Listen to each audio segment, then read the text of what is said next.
जय श्री राम दोस्तों। हिंदू नववर्ष की हार्दिक शुभकामनाएं, अग्रिम शुभकामनाएं। आज हम संवत 2082 की संपूर्ण जानकारी आपके साथ बातचीत के द्वारा करेंगे और आप सबको बताएंगे कि हमारा नया संवत्सर कैसा रहेगा और किस प्रकार से जो हमारा शास्त्रीय सरकार का मत है, अर्थात कौन सा ग्रह राजा है, कौन सा मंत्री है और विश्व के ऊपर इसके क्या हालात रहेंगे, भारत के ऊपर क्या हालात रहेंगे, सब प्रकार की वर्षा की, फसल की, राहु केतु की बात करेंगे और राजा मंत्री, फसल, धान्य और किस प्रकार से संवत्सर की पूजा करें, इस बारे में विस्तार तक जानेंगे। वीडियो आपको पूरी देखनी चाहिए, पूरे साल भर आपको यह काम आने वाली है। तो सबसे पहले आपको बतला दें कि इस नव संवत्सर का नाम सिद्धार्थ नाम होगा और 15 अप्रैल 2025 को 6:13 पर यह प्रारंभ होगा। परंतु हमारा नववर्ष, हिंदू नववर्ष 30 मार्च 2025 को प्रारंभ होगा, जिसको हम गुड़ी पड़वा चैत्र शुक्ल प्रतिपदा के नाम से जानते हैं। वर्ष भर कालयुक्त नामक संवत्सर का ही पूजा आदि में नाम लिया जाएगा और यह वर्ष राज सत्ता के पदाधिकारियों में परस्पर संबंध प्रदान करेगा और रोहिणी का वास इस वर्ष में समुद्र में होगा, समुद्र के तट पर होगा।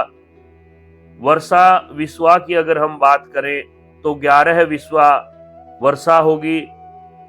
यह आने वाला हिंदू नववर्ष राजसत्ता के पदाधिकारियों के लिए शुभ रहेगा।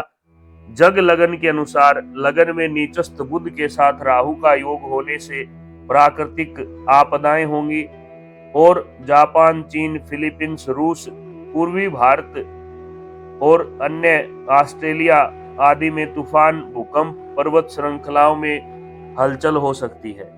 विश्व व्यापार में भी परिवर्तन आएगा। भारत का आयात निर्यात बढ़ेगा। महंगाई की समस्याएं इस वर्ष में ज्यादा होंगी।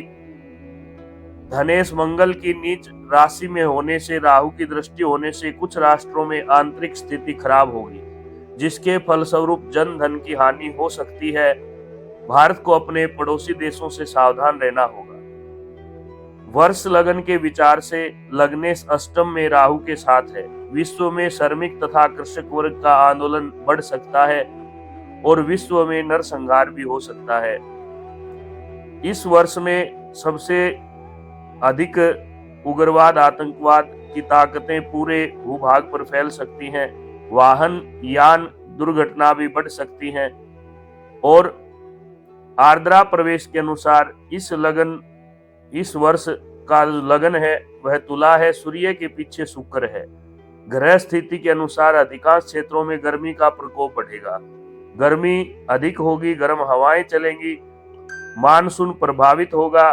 दिल्ली सहित पड़ोसी राज्यों में व्यापक वर्षा हो सकती है। कहीं कहीं भूस्खलन भी हो सकता है। और अगर हम बात करें संवत की सवारी की तो इस बार अश्व अर्थात घोड़े की सवारी होगी। घोड़ा काफी तेजी से चलता है, इसलिए वर्षा जहां भी होगी मूसलाधार होगी। और राजा मंत्री की अगर बात करें तो इस वर्ष में सबसे अधिक खुशी की बात यह रहेगी कि इस वर्ष का राजा सूर्य है, मंत्री भी सूर्य है, जिसके कारण प्रजा और राजा के अंदर सामंजस्य स्थापित होगा। फसलों का स्वामी बुध है। दुर्ग किले का स्वामी भी सूर्य है, इसलिए हमारा सैन्य बल भी मजबूत रहेगा। धनेश बुध है। रसेश जिसको बोलते हैं वह शुक्र है। धन का स्वामी मंगल है। नीर रसेश बुध है। फलेश शनि है। मेघेश सूर्य है। इन सब को अध्ययन करने के बाद हम कह सकते हैं कि आने वाला जो वर्ष है वो मध्यम होगा। खासकर खेती बाड़ी के लिए अगर हम बात करें तो इसमें लगभग शारदीय जो फसल है वह इस बार कुछ हल्की रह सकती है, लेकिन ग्रीष्म की जो फसल है वह ठीक रहेगी। इसलिए अधिक से अधिक फसल की तरफ ध्यान देना चाहिए, क्योंकि हमारा राष्ट्र कृषि प्रधान है। और इसके साथ साथ जो धार्मिक व्यक्ति हैं या ज्ञानी व्यक्ति हैं उनका सूर्य के प्रभाव से सम्मान होगा। धन के संबंध में भी अच्छा फल रहेगा। चावल, गन्ना, वृक्ष, घास, अन्य जड़ी बूटियों की पैदावार अच्छी होगी। प्रजा में अन्न, धन, अन्य सुख साधनों में वृद्धि होगी। मेघ का जो स्वामी है वह स्वाति नक्षत्र के अनुसार वैशाख में संक्रांति प्रवेश होने से संधि में होगा, जिसके कारण अच्छी वर्षा का हम यहाँ पर अनुमान लगा सकते हैं। और ग्रीष्म की जो फसल है उसके लिए आप पहले से तैयारी कर सकते हैं। इसके बाद हमें यह समझना है कि नव संवत्सर को हमें क्या करना चाहिए और किस प्रकार से इस संवत्सर को, नए हिंदू वर्ष को मनाना चाहिए। तो प्रत्येक हिंदू को, प्रत्येक भारतवासी को अपने घर के ऊपर भगवा ध्वज लहराना चाहिए और पंचांग का श्रवण करना चाहिए। अपने कुल पुरोहित से या ब्राह्मण के पास जाकर के पंचांग का श्रवण करें और उनका फल, प्रसाद, दक्षिणा यथाशक्ति भेंट करके आशीर्वाद लेना चाहिए। साथ में अगर संभव हो तो घर पर पूजा पाठ भी आप करवा सकते हैं। इसी दिन नवरात्र भी प्रारंभ होंगे। अगली वीडियो में हम नवरात्र में घट स्थापन के बारे में बात करेंगे। और सबसे बड़ी बात यह है कि शास्त्र कहता है कि चैत्र प्रतिपदा से नवमी तक प्रतिदिन नीम की पत्तियां आपको चबानी चाहिए। उसके अंदर आपको कुछ चीजें हैं, काली मिर्च, सेंधा नमक, इमली, अजवाइन, जीरा, शक्कर या चीनी बराबर मात्रा में मिलाकर भगवान को भोग लगाकर 9 दिन तक स्वयं को ग्रहण करना चाहिए, जिससे आने वाला वर्ष आपके लिए स्वास्थ्य के लिए काफी शुभ रहता है। इसलिए इन उपायों को आप कीजिए, ये शास्त्र सम्मत उपाय हैं। और अगर इसी वर्ष में हम आगे चल करके बात करें ग्रहों के बारे में, तो ग्रहों की गति तो घटती बढ़ती रहती है।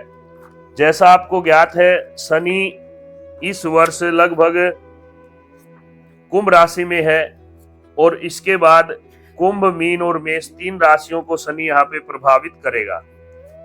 इसलिए शनि का विशेष उपाय करें। राहु केतु मई तक तो जो अभी हैं वहीं पे रहेंगे,